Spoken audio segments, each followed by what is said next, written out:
I've been getting a lot of questions about when is the way back going to be on Patreon, and I'm excited to announce it is finally here. Plus, bonus content.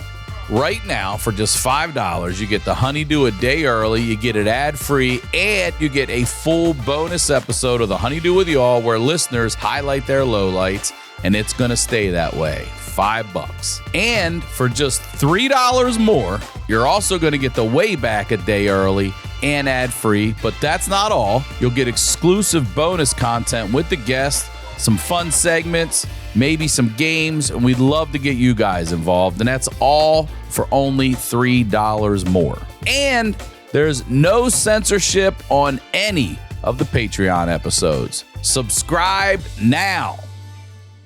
Fort Lauderdale, unfortunately, I'm not going to be able to make it. We're going to try to get some dates rescheduled as soon as possible. Tampa, Florida. I can't wait to come back to Side Splitters. I'll be there Saturday, December 7th, one night only. Tempe, Arizona. I'll see y'all December 20th and 21st at the Tempe Improv. Get your tickets now on my website at ryansickler.com. The Honeydew with Ryan Sickler.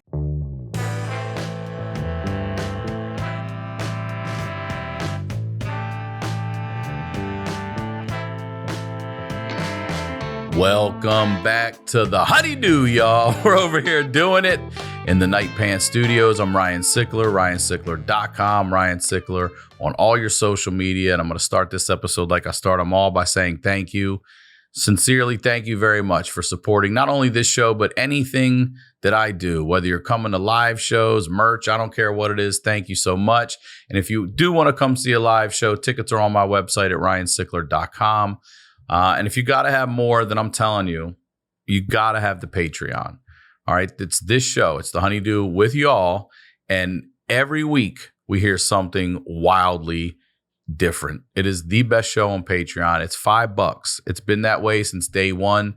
It's in library of hundreds of episodes, and it's all your show. So if you or someone you know has a story that has to be heard, please submit it to the honeydewpodcast at gmail.com. Excuse me. Please submit it to honeydewpodcast at gmail.com, and hopefully we get to do an episode with you. And thank you for supporting the way back. Make sure you're watching that every week. It's such a fun show to watch, to bring people's childhoods and past to life. And that's it, guys. That's the biz. You know what we do here. We highlight the lowlights, and I always say these are the stories behind the storytellers. I am very excited to have this guest on today. It's been a minute. Been wanting it for a while, ladies and gentlemen. Please welcome Top Papa. Welcome to Honeydew, Top Papa. Thank you for having me. Thank you for being here, Thank you for buddy. the coffee in the big cup. You got it. Thank you for making some. I had help. Yeah. Everyone needs help with that thing out there, dude. Yeah, it's tricky. Well, thank you for being here. And before we get into whatever we're going to talk about, please, right there, plug it all, buddy. Everything. Plug it all. I guess the biggest thing right now is my Netflix special, Homefree. Just came out a couple weeks ago, and it's very funny. It's my third Netflix, and it's up. And congrats, man. People are loving it. I haven't heard that, but I'm assuming. And then my Breaking Bread with Tom Papa podcast, which you have to come on. I'd love to break we'll bread. We'll feed with you. Yeah, it'll be good. You get bread when you come. That's what I'm talking about. This body's built on bread. Yeah, this isn't carb light. Yeah. So the podcast and the special, and then tompapa.com for if you want to see me live. All right. Yeah. Well, let's dive in because first of all, I want to know your whole history. It's easy to look shit up on the internet, but I know I know not to believe a lot of what I read on the internet. So where originally are you from? Tell me about your parents, your siblings. I grew up in New Jersey. Where? Northern New Jersey, about half hour outside of New York City. Okay. That's like New York Giants, Yankees Meadowlands area, Meadowlands, yeah. And my parents grew up right by the Meadowlands in Clifton, New Jersey. They were high school sweethearts, and they got married and had me. And then I lived in East Rutherford, which is the Meadowlands. It was my first apartment when I was a baby, which I have no memory of. And and then they had me and my two younger sisters. Okay, so you have 3 kids. Now, what did your parents do? My father was a salesman. he worked in like early communications, like before, like just as all computer telecommunications stuff was starting. He was like in those companies like GDC and AT&T's of the time, and he was a very successful salesman. And then my mother was a mom, and then she went back to school when we were little kids to get her degree. And then she ran a small ad agency. Oh, nice. Yeah. And that's also back when you literally had to go back to school. You had to drive. You know what I mean? Yeah. Now, if you want to continue, you get your master's, you can absolutely do an online program. You don't have to get in the car, leave the kids. Everybody, true. Dinner's in the oven. I'm gone. I'm going to do my classes tonight. No, dropping us off. Do you remember going back? Yeah. You remember when she went back? Yeah. It was really pretty cool. She was going for it, and she always had even when we were really little, I remember her having a little feminist bent to the whole thing, even though she was raising three of us, and my dad was on the road and stuff, and she something was always bubbling. She was always going to do something. And then I remember her starting to go to school. I remember her graduating. We had a big party when she graduated. Oh, nice. Okay, good. Yeah, and she did the whole thing. And did your parents stay together the whole time? Were they that couple? Yeah, they're still together. Are they 16 really? years old. 16? Started at 16. And they're going to be 80 next year. How about, yeah. It's a big one. That's big and awesome. They're going to be 80. So what is that? 64 years of marriage? Yeah. 64, 74. Yeah. Holy crap. Yeah, I don't know if they're at 60. But yeah, no, they went the whole way. They met at 16. Met at 16, right. Then married probably 21 or something. I mean, their marriage is almost a senior citizen. Yeah. It's a long one. Wild. Yeah. It's a good one. It works. They're good. They're pretty solid. They always seemed younger than the other kids' parents. Are they still healthy and take care of each other and stuff? Yeah. It's a weird though. Like they're healthy and they're still mobile, and my father still rides his motorcycle. And, And what kind of motorcycles your dad ride? I think he's got 4 right now. What? Are there other guys? Okay, I'm blown away. Yeah. Are there other 80-year-old men out there on motorcycles? Does he have a crew? He's got a crew. And I wouldn't think anybody over 75 would ride a motorcycle. Well, it's changing, and it's a funny dynamic because a couple of them are moving to trikes. Oh yeah. The 3-wheeled motorcycles, which makes perfect sense. And my father was like, I'm like, dude, just try it. Sit on it. I won't do it. He won't even sit on it. Once that rheumatoid hits, you're going to have to hit I think that's got the 2 brake system or something in there. You don't have to do the hands. It's a foot brake. I think they have a foot brake in there. It's a little bit like a car, but you're cheap, still out whatever. there. You're 80. It's still open. You're 80. You're 80. I mean... Your reactions. Yeah. I mean, know now, just even at our age, it's stuff's different. He's... 30 years older than I am. I have my motorcycle license. I will not ride anymore out here. I was never comfortable on it. I really wasn't. I had it for a summer. I had a bike for a summer and a half. I'm from Maryland, so when you were a kid? Nah, I'm an adult. I'm a young man. I'm 22, 21. Yeah. 20, 21, somewhere in there. And I was never that guy though. I'm the cruise dude. I don't need to get anywhere fast. I don't care. But there's nothing like being on the Beltway and having an 18-wheeler, I'll never forget it. The little center hub that floats? Yeah. Right here. Yeah. Just this far away where you're going 80 miles an hour. And I look over and I'm thinking what am I doing? I know. I is don't insane. have a chance. It's insane. And these days with the texting and everything, I would even think it's not an old man's game. I was just coming here to see you. I was coming from the beach. And there were 4 guys on electric glides, Harleys, just cruising. And I was behind them. And I always take pride because I know, give them distance, don't ride up on them, kind of make room for them. Yeah. I feel like I'm part of the pack. I'm still doing it, guys. I had a bike once. And it's definitely when you're doing it, it's different than you looking at it from the car angle. You know what I mean? Like when you're in it, it's a lot like stand-up in that when you're doing it all the time, it seems like the most normal thing in the world. You take a year off like we did during the pandemic, and you're like, this is a weird thing we're doing. Mm-hmm. This is a weird thing we're not allowed to do either at that time. You're like, yeah, that's weird. We have a job we're not allowed to do. Yeah. So, I mean, there is definitely, I stopped riding.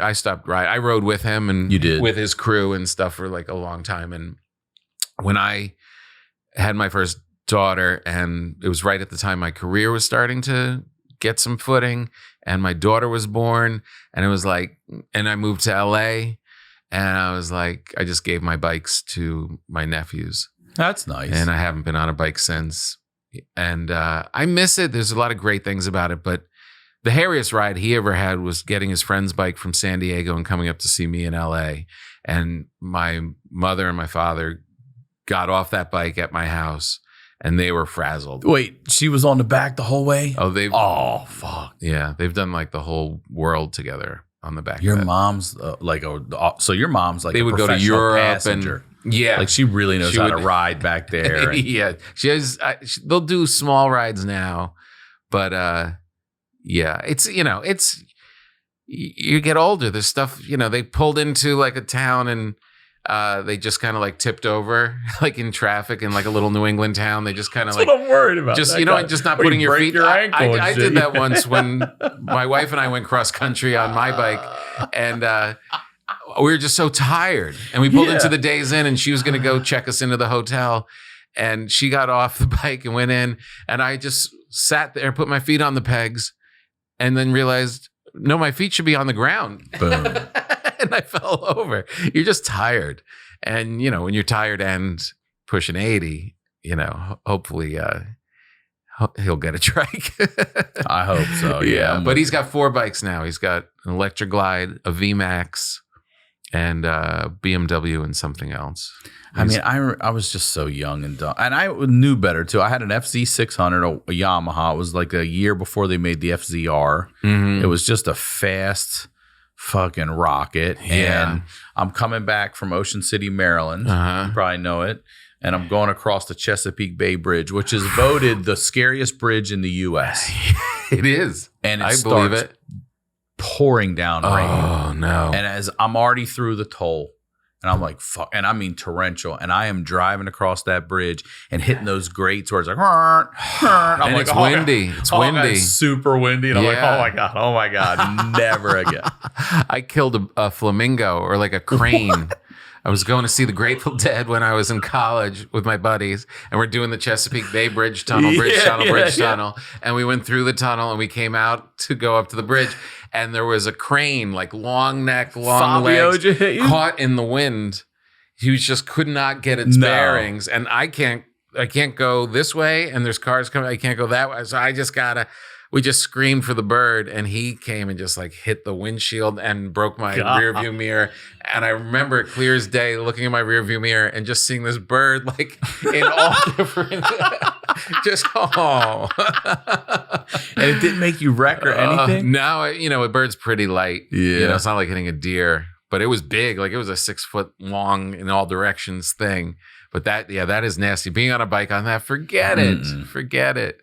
I want to talk about some of your, like growing up, some of your childhood friends, because you told me something interesting before we talked. And you said that you said best friends, I believe, have died, all of them. Mm-hmm. We haven't talked to anybody who's ever sat down and said, all my best friends have died. And then I said, are you the last one? You said, well, they all necessarily didn't know one another. You're the common denominator. Yeah, they weren't a crew. So who's the earliest, longest tenured friend before checkout?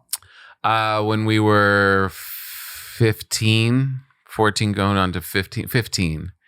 My best friend Keith, was funny, super funny, big Irish family. And how do you know? From high school? You play sports? No, grade school. Oh, wow. Okay. We were like third grade. Wait. So you didn't meet him third at 15? Grade, met in third grade. Gotcha. And then we're friends until freshman year of high school. And and then he passed away in a moped accident. I'm sorry. Mopeds We're sitting were- here talking about motorcycles. I know. Yeah, exactly. I can't even believe we're talking about your. That's right. I didn't even connect that. But see, I'm about your age. I that's- remember that was the mopeds pedal were start hot. one. Yeah. They were hot. They were And I those think you were- pooks. Yep. And were you? I think legally maybe 13. You were allowed to like have Yeah. one, so And not a there's- full license, but you could go around on it, right? Am I right about that? You're exactly Okay. right. And there was no place on the road for a moped. And no one's wearing helmets. I'm sure. There's back no then. place. You're not fast enough to be like a motorcycle going with traffic. You're on these little New Jersey side roads with no shoulders, and they were fast. They were pretty fast. And you know, kids would drill holes in the baffle and make it louder and have get a little more horsepower out of it. And two of my friends had them, and there was just this one stretch of road that didn't have any curbs, and it was parking lots and coming and going, and some van or truck or something came out of nowhere, and that was that. And so that was really pretty. That was heavy. How'd you find out? Who told you? That's a good question. It must have been my parents. And did they do something for him at school? Do you remember like a thing or? It was a funeral and at the church and at the not nursing home, the funeral home. And it was pretty heady because it was the first real death that I had experienced. That's what I wanted to ask. There were no, like, it was the first one. There was no grandparent. Everyone was still going. Yeah, I mean. And at that young age, I learned so much about the whole process. You know, it's devastating. It wrecks you.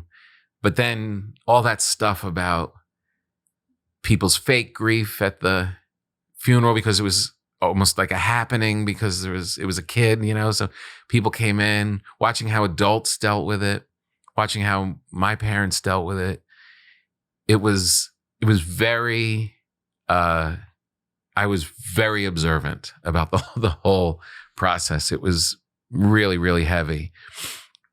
But then I got like, it kind of just put it all in perspective real quick. Mm-hmm. Like I had at 14 a very clear hyper awareness of what death was. You know what I mean? Like I know people who didn't lose people till much later, and they have a hard time dealing with it or understanding loss or understanding the finite nature of all this. But when you're 14 and that happens, like with the funniest, closest kid to you, you grow up that way. I was a moron in a whole bunch of other ways and still had to grow a ton. But that part of it. Do you ever think about that now as a parent, how you actually back then were witnessing also, because a girl who's like my sister, no doubt, she passed away in a car accident with another friend of ours. Some drunk driver hit them, killed both of them. Yeah. They were buckled in, whole nine. Yeah. And I remember witnessing a lot of parents being scared to come talk to her mom or say anything because that's their worst nightmare. You ever think about that now as a parent? Like you're looking back, like that's somebody's child in there, and other parents are like, we don't want that to happen to our fucking kid. Yeah. Yeah. No, I mean, it's, when you have kids, it's one of the greatest blessings of your life. It's also one of the most terrifying experiences of your life, because you have to put out of your mind, or quickly, not even put out of your mind, quickly usher out all the invasive thoughts about the worst things that can happen to them out of your head, and just and then order dinner. You know what I mean? Like it's, and I remember as a kid, like hearing, well, the worst thing you could ever happen to you is lose a child. Like that is the ultimate death, in terms of being painful. And, now that my kids are 22 and 19, it's like, well, what a blessing that we got those 19, 20 years, without, like, we didn't have to do what those parents had to do, who knows what the future holds and all that kind of stuff. But, being a parent definitely puts it in perspective. The cool thing is I still run into his family. You do? Uh-huh. That's nice. Randomly because of comedy. Yeah, good. Did they come see you or something like that? Like, hey, I've seen a couple of his sisters have come to shows. I wrote about him in one of my books, my first book, I think. And is that, you know what, and man? that got to the mother. The mother Good for you. got to read that. I mean, man, how years later, how about that? Yeah. This little boy that was friends with my son who died is now a famous comedian, and he also remembers my son in a fond way. He's not on podcasts. Yeah. So we used to whatever. Yeah, that's fucking awesome. No, good for it's you. Great. It's it's definitely kind of trippy that like his spirit has always kind of been circulating. You know what I mean? Like, he was very, very funny. He was the funniest person I knew. He was so funny. He would make adults just... It's always more tragic when they're funny. Oh, God. And a big Irish funny family. Everybody thinks it's more tragic when they're pretty. Nah, it's more tragic when they're funny. And he came from a funny family. Like, the whole... Like, there was a lot of them, and they were Irish. It was like the priest would come over, and even that guy was funny, but to be in that family and be like the funniest one was like, he was funny. Yeah. So like, I always had thoughts of him when I was starting comedy, you know, and then to be, like you said, like in the journey of comedy and having them still kind of circulate. And I just pulled a Bible off of my shelf that I had just like kept and it's his Bible. It was his Bible from when we were in CCD together in the catechism. CCD, catechism. His little name, his name is like written in the thing. I think it was like 1979 or something. And it's his Bible, so I keep that on my desk. So he was always kind of still is kind of like, it kind of bends time. It's been so long. So the way this went for you is, you got the news and then you go to a viewing or a funeral. There was no hospital visit. Like, he was gone right away. He didn't sort of live for a while. No, it was like, no, I do. Yeah. Like, you're piecing it together. I remember hearing about the accident and then hearing, is he going to be okay? And then hearing he's gone. Yeah. I think I talked about that once in my act, that all of a sudden words that I never heard before, all of a sudden were being heard in the house. Mm-hmm. Critical condition, life support, services, wake, all of that was like, you know, as a little kid, you're like, what? Yeah, it was really, really heavy. And so that was 14. And so who's the next friend that passes, and how old are you then? So then... I have lots of really close friends. I come from a great high school and I'm still really tight with a lot of them. And I went to college and I had a really close friend, Little Dave. We called him Little Dave because he was a little guy. And the first time we met him, he was and it's funny, Keith was little too. Keith was really short and he was kind of a wise ass. Like, he was really funny. And and I was big. I was this size in 7th grade. And, and Keith was like that. So he would wise off to people and they would come over to kick his ass. And then I would step in like my bodyguard and then I would beat their ass or at least stop him from getting his ass kicked. And that was the routine. And it wasn't like so noble. He was intentionally trying to get us into fights by being an ass to people. But the point is, he was this little guy, little troublemaker. And then in college, I meet Little Dave one night. We were at college and some drunk assholes in the dorm across from us are shoving this little kid in a garbage can. Everyone's drunk on a Saturday night in the beginning of school. And because I was this size forever, I do have a affection for smaller, odd guys. And so I stepped in with another friend of mine to save this kid who's being stuffed in the garbage can. And we got in a fight with the guys that were doing it. And we befriended Dave, who... he was Little Dave because my roommate was another Dave who was like 6'6". So Little Dave and Big Dave. And so we became friends with Little Dave. And Little Dave, same thing. Small guy, didn't take shit from anybody, was just really smart, really funny. He was very small, but he had long hair, he was a deadhead, and he just had this chutzpah. He just had this, nobody was gonna, people would see him and want to mock him or something. He had real little hands and big eyes. And, but he was just he stood more proud and more confident than anyone I ever met. And he just was not take shit from it. And we were back in the situation of, he sticking up for Little Dave or whatever. But I learned a ton from Dave. He was this great individual spirit. And he was super, super funny again.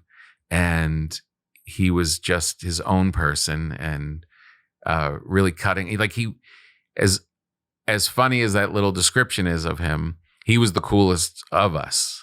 We were all these. I was in theater, and we were all Into the Dead, and he was the one that was the arbiter of what was cool. Mm-hmm. He got the Village Voice. He said, these are the bands. He said, this is the music. He said, these are the shows we're going to go to. He called out your girlfriend if she wasn't cool enough to hang with all of us. You know what I mean? That guy. Yeah. Tracy ain't coming. Right. Dude, what's with her? Yeah. Smoked tons of weed. Really great guy and smart. And so we graduate college, and my wife and I are living with each other. We're probably boyfriend, girlfriend at that time. And we go to meet Little Dave and his new wife for lunch on a Tuesday afternoon in Chelsea, or the meatpacking district in New York. Mm-hmm. We're sitting in the restaurant waiting for them to come, and they never come. And there's no cell phones. This is just before all of it.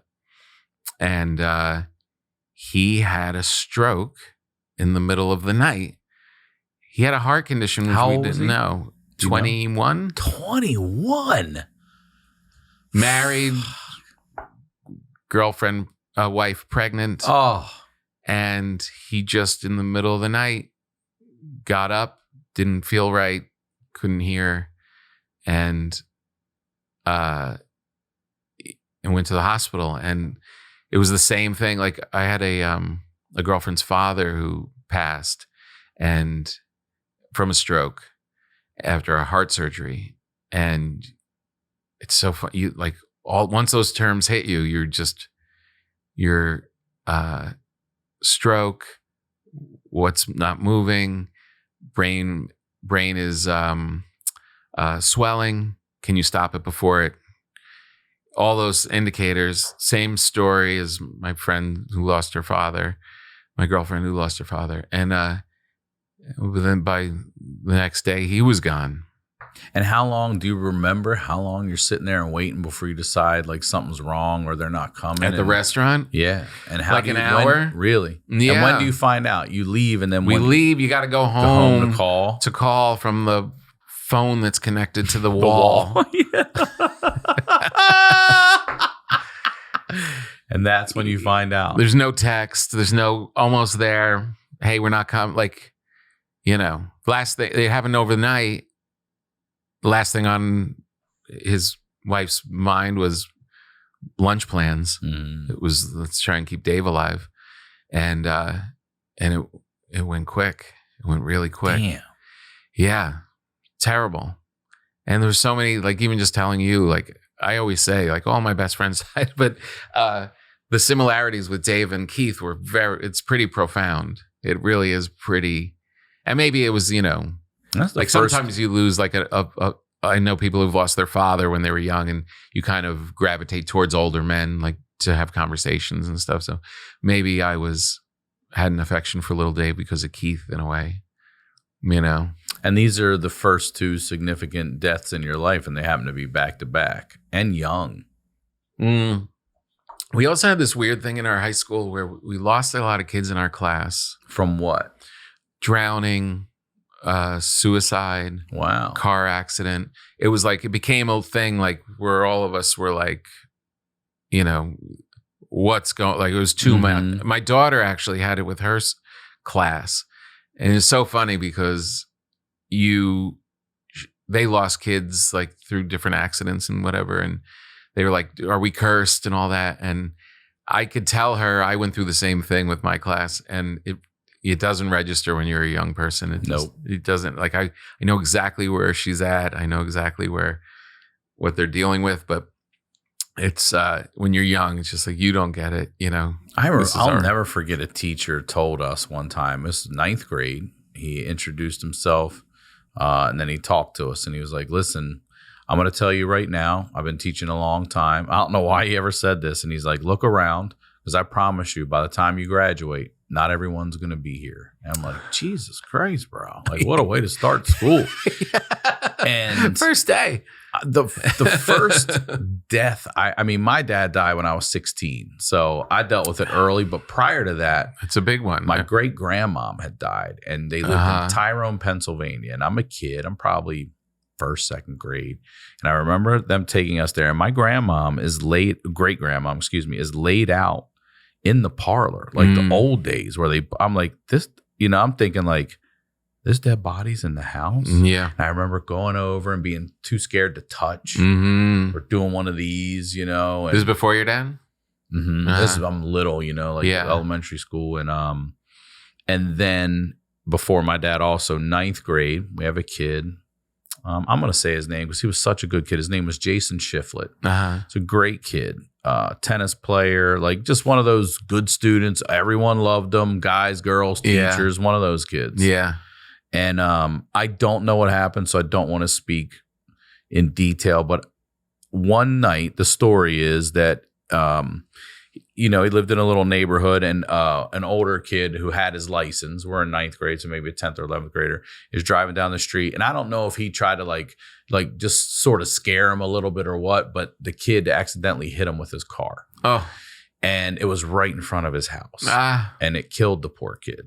And I'll never forget people telling us that because it's sort of a crime scene in a way where the kid got hit, they fucking put like fluorescent orange dashes for how far he had flown and then an X where he hit. And this is in front of their home. So some neighbor went out and painted over that shit right away. Like, fuck your crime scene accident shit. Like, these poor people. Yeah. And I just remember being like, whoa. And it's just probably your Keith, you know, like, or excuse me, who was first? It was Keith first. Yeah. And it had such an impact because this is like, you know, whoa, one of our classmates is gone and we're all going to this funeral. And what the fuck is this? And then my friend's sister, Kelly, the one I was telling you about, she passed away. And her mom was like my mom. And I'm watching these parents like bury a child and like, oh, and they've got their son they have to worry about we're still best friends. And like, it's brutal. It's a huge cascading tsunami avalanche of emotion and information, and it happens too. My buddy said to his son, this was just like last year or something. He said it's senior week, he said, I'm telling you right now, it's very close to graduation, and he goes, there's going to be a bunch of parties, there's going to be a senior weeks or whatever you're going to do, and I'm telling you, if you're not careful, one of these kids isn't making it to graduation. There's always one that doesn't make it to graduation, and then one of their friends crashed his car drunk or whatever and died. Oh, man. This always happens. Cuddly is a fundraising platform that supports animal welfare organizations all over the world. I know a lot of you have we rescued a little cat named Crystal Kitty. She went internet famous, even made it to Ellen. Over 4,000 shelters and rescues trust Cuddly to raise funds and receive donations of supplies for the animals in their care. Cuddly thoroughly vets and verifies every rescue organization they work with. So unlike with other fundraising platforms, you can be certain that your donation is actually going to an animal in need. In order to join the Cuddly platform, an organization must be a 501c3 nonprofit in good standing. All donations made through Cuddly are tax deductible, and it is incredibly easy to access your donation receipt to file with your taxes. Your donation history is clearly visible in your donor account, and Cuddly even puts them all into a single document for you. Now your dollar goes even further. For every $20 donated through a one-time donation, Cuddly will gift a soft and snuggly blanket to a rescue animal in need. Head to cuddly.com/honeydew today to make a donation and help make a difference. That's cuddly.com/honeydew. Now, let's get back to the do. So who's your third It's one? brutal. How many friends you have that have died, Tom Baba? Just 3. Just. Well, and then there's there was another good friend of ours right when we got out from high school who was very tight in our high school group. But he wasn't like my bestie guy. But there was, after those first ones and your dad at 16, it's like, there is perspective and but it's weird. Like you don't learn, like in the interim, there was grandparents and there was a beloved aunt and other people like in family and stuff who die. And no it's disrespect. Those are expected. They're expected. It's a very different thing. It's very different thing. Yeah. And yeah, there's so much hope and stuff when they're young. When you're young also, you feel invincible. Right, exactly. You'll do the dumb shit, whatever it is. But now one of us is gone. Guess what? We're not invincible. And it breaks that barrier immediately. Like, oh, holy shit, we could die at any moment. Exactly. Yeah. You're all of a sudden it's all very, very real. But there is that thing too that you don't know which deaths are going to hit you. Mm-hmm. Like there have been ones where I would expect like that one wasn't going to hit me that hard, and it does. And I think a lot has to do with, especially when it's expected, not when these tragedies of young people, but older people and people our age when you're expected to die. And but a lot of it has to do with you, where you're at that moment, what you're going through, what your life is, how you feel like. And then like surprises of how attached you were to them. All of a sudden, this one like random one who you think wouldn't get you, all of a sudden can take your knees out. It just kind of is the condition and part of the journey, I think. Can I share one with you that you just made me think of? Yeah. I don't even know this girl, but I had a roommate. God, this was back in Sherman Oaks. I mean, early 2000s. Uh-huh. And he had a friend that was just passing through town on his way to Mexico. And he was like, hey, do you mind if my buddy and his girlfriend just stay the night? They're going their way to Mexico. And I was like, yeah, I don't care. And I just remember this girl. It's just so cliche. I met her. She was young, 20 maybe, 21, bright light, blonde hair, pretty smile, just a very infectious spirit. And they spent the one night. And then the next day they went to Mexico. And according to her family, when they were in Mexico, I guess there's this whole scam where they'll run you off the road and then you crash and they come and they rob your car and shit. And their friends were following behind them. They witnessed someone cross the center line. They go off the edge, roll, and they're dying in the car. Their friends are watching this. They watch the people run down the hill. They don't help them. They don't call anyone. They take wallets, whatever jewelry, and this girl dies. I met her for, maybe 3-4 hours. We probably talked. And I have never forgotten that. It bothered me so much to think like, this is every parent's nightmare. She just got there. She just got there within days. That's every parent's nightmare. Like, you're going to go there. And then it becomes this whole thing that, we're learning like, well, you can't just get a body back from Mexico. You got to go through all these steps to do this and that. And and I have never, I don't know why. I don't even know who. I can't tell you her name. I just remember this really nice spirit floated in one night. Yeah. And then the next day being told, hey, that girl you met last night's dead. And I was like, wow. Just wow. It's tragic. It's like those stories that they don't make sense. Yeah. They don't make sense. So you keep playing it over and over and over and over and over because you're trying to make sense of this thing and it's senseless. Who was your third friend? The third one you knew. I did. Who was this? Greg Giraldo. Oh, yeah. I didn't know you guys were tight like that. first. I worked with him for a weekend. Yeah. In Brea. And yeah, I loved him. I'd already known who he was before, and I was like, oh, I get the feature for Greg Giraldo. This is great. I mean, so smart, so fucking funny. Yeah. You know, He was the first comedian I ever met. Is that right? The first time I ever did stand-up. Was he out of New York, New Jersey? He was New whatever? York. Yeah. It was at the New York Comedy Club Mm-hmm. on June 12th, 1993. And I walked in, and Gary Greenberg was on stage hosting, and Greg Giraldo was a young, clean-shaven young pup waiting to go on, sweating, nervous, and me. And the only people in the audience were my 6 friends that I brought from New Jersey.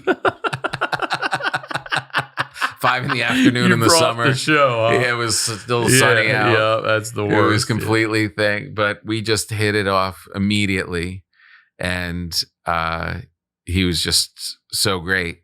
And you know, those first days of comedy, you're like, that's like a new brother. Like it's you're gonna make this ride together. And started doing shows with Gaffigan and Greg and Sandy Marks and some other people in the bottoms of these restaurants, and doing all this stuff. And I was still living in Jersey, and it was Greg who, then I took a pause because I needed to make some money, and he called me every day telling me, you got to come back. You got to come back. He did. Every day. And I came back and lived in the city and was with Greg, and it was, we had motorcycles at the same time in New York. We used to drive. We used to drive. That's probably fun. We used to go from the comic strip to the Comedy Cellar. It was like just a horrible ride. It was too far to walk to the train. We were too poor to take a cab.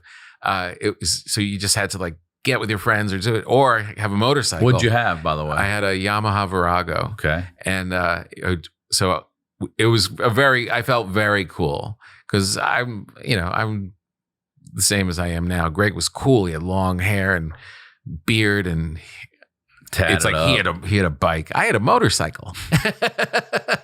But it was so cool to like come down to the cellar. We both got passed at the cellar. Like he was there before me, but anyway, just to pull in like from the comic strip, you do your set, get your helmet on, cruise down for free back to the cellar. There would be Greg's bike sitting outside the pizza place, knowing that he was on stage. Then I park my bike and then go in. It all felt very, very cool and fun. And he was the best. And his family and his wife, and they were all, super tight. There was my comedy best friend, as an adult.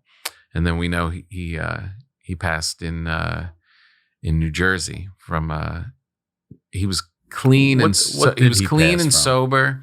He struggled, like he got in with some stuff, and then he was clean and sober. He was kind of like in such a really good space. He had a boat, and he had his 3 boys, and he had 3 boys, did he?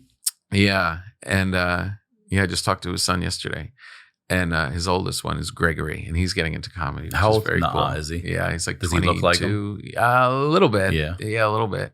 He's got the brain for it. Yeah.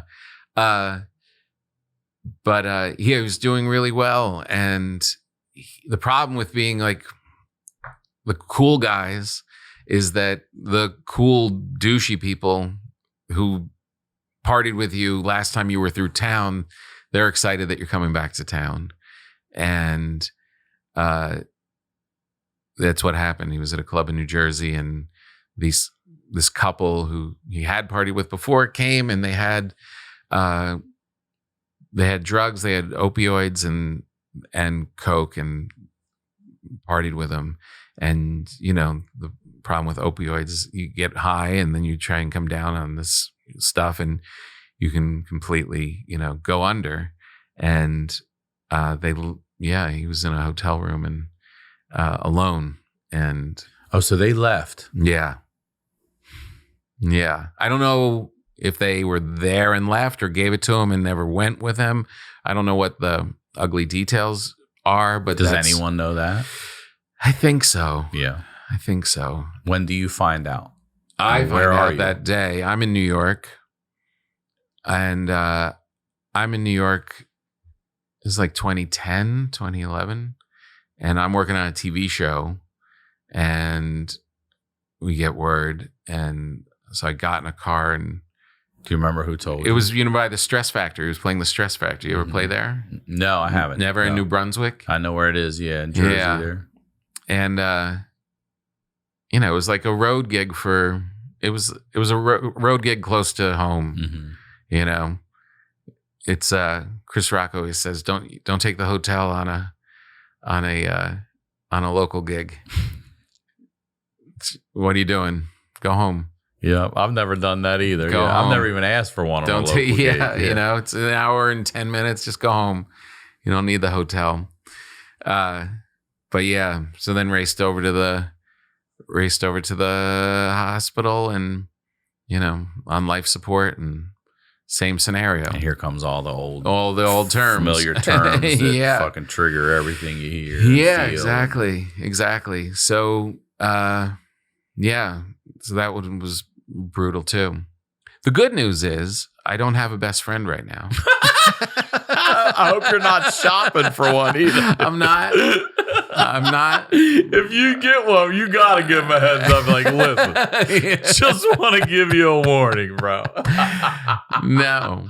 My wife asked me a little while ago, like, so who's your best friend? I'm like, No. I got a lot of friends. Friends, yeah. I got a lot of friends. Let's not put anybody at the top. No one's the best.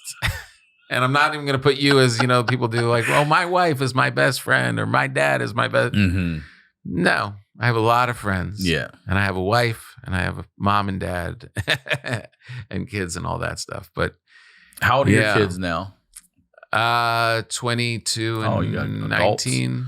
Now, you said that you know what they're talking about. They're dealing with that sort of, there's a lot of young kids in their life passing away from school and stuff. When they were in high school. Is this because of these one days was. you got fentanyl out there, which is a whole different fucking So thing. scary. And school shootings. I don't want to forget about that. Well, I mean, Jesus and, Christ. throw in global warming. And then I just heard that donkeys kill more people than shark attacks and plane crashes. Donkeys. I thought Donkeys. hippos were the thing to worry about. It's donkeys? That Say it again. Kill more people than what? Than plane crashes Or what?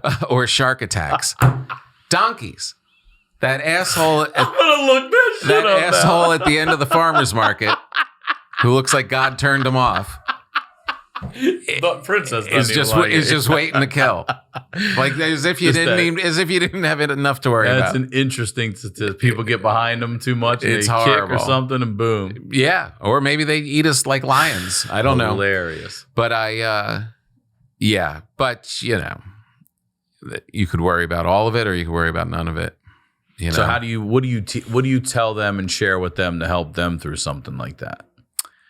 Have you gone to a funeral for a child of your kids? No. No. But your parents came with you. I'll bet you. You ever talk to your parents about that? What it was like to go see Keith or any of these people at a funeral? No, I never talked to them about. I remember watching, like when I said, like when I was observing everything. I remember watching my father at the wake. I always remember that part because he was, he was like his son too. So he was very chatty. He was trying to talk. He was trying to not cry and get through the line. Keep it busy.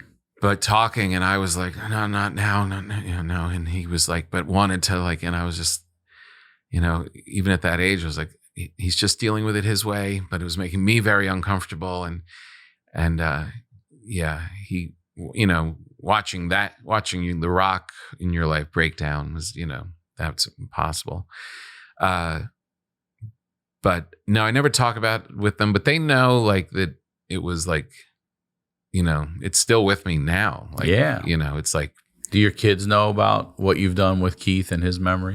Yes. I don't think they've read the essay in the book or. Little Dave get a shout out on anything other than this podcast? Dave, all right, good. Little Dave made it. All right, Little good. Dave was in book 3. He got there though. He's in the trilogy. Yeah, it's funny because I'm slow into my 4th book. I'm like, what's it gonna be? And it's like I don't have anyone to shout out.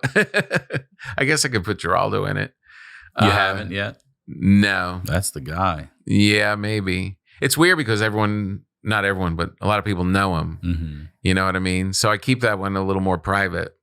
You know what I mean? Yeah. Even like when there was like other comics like commenting on him and stuff. It was kind of similar to the thing when I was saying in the beginning of like watching as a young kid, watching people just come to the funeral because it was a cool thing to do in high school. Mm-hmm. You know, they weren't really friends with him and pretending to be so sad and learning what that thing was, you know, that kind of thing.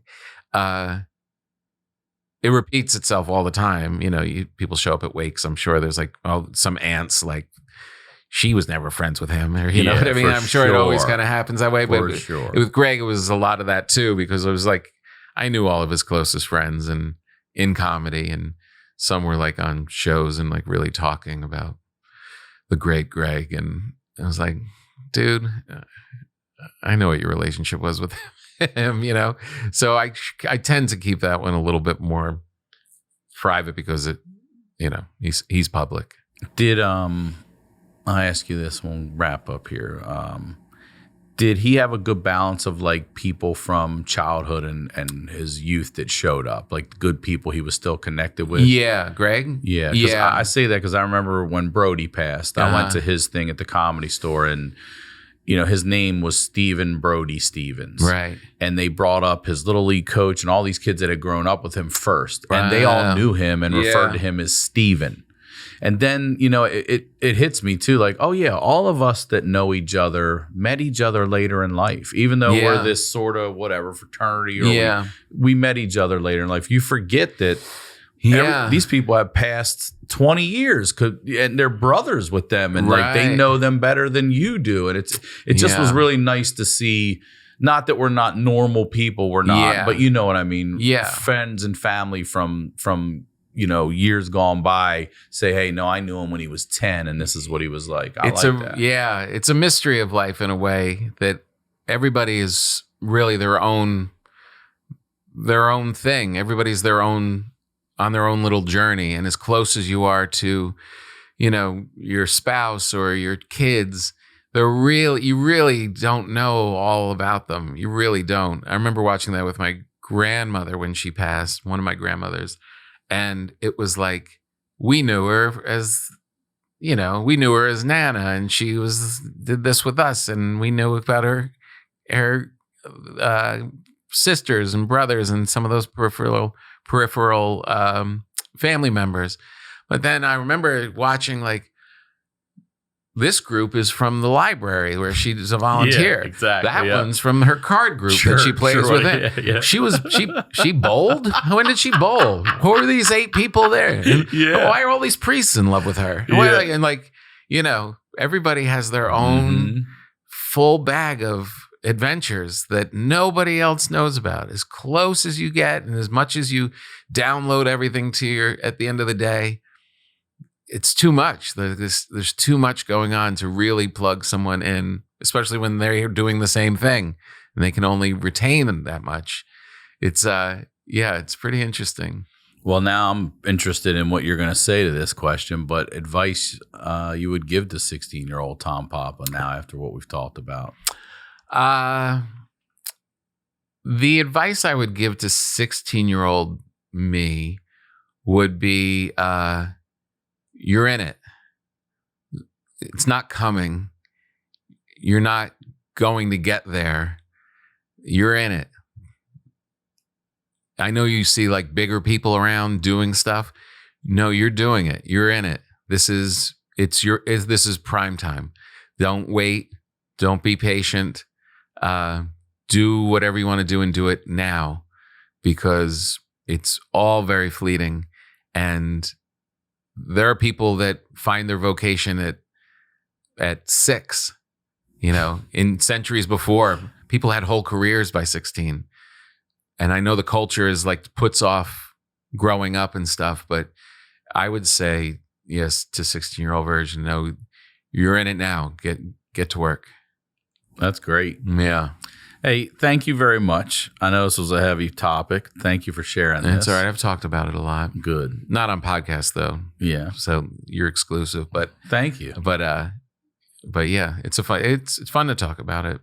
I mean, it's not fun, but Yeah, I get it. it's rich. Yeah, it's rich. Yeah. Well, you made And a podcast rewarding. about it. Please promote everything again you'd like. Just go watch Homefree on Netflix, and then I've got 2 or 3 other specials on there as well. Digest them all, and go get the books. That'd be a good thing for some of the stuff we were talking about. You can read those also, or listen to them, or just put them on your shelves and pretend that you read them. Thank you, Tom Papa. You're the best. Thank you very much. All right. As always, Ryan Sickler on all your social media. Come see me on the road if I'm in your town when you're around. Tickets are on my website at ryansickler.com. We'll talk to you all next week.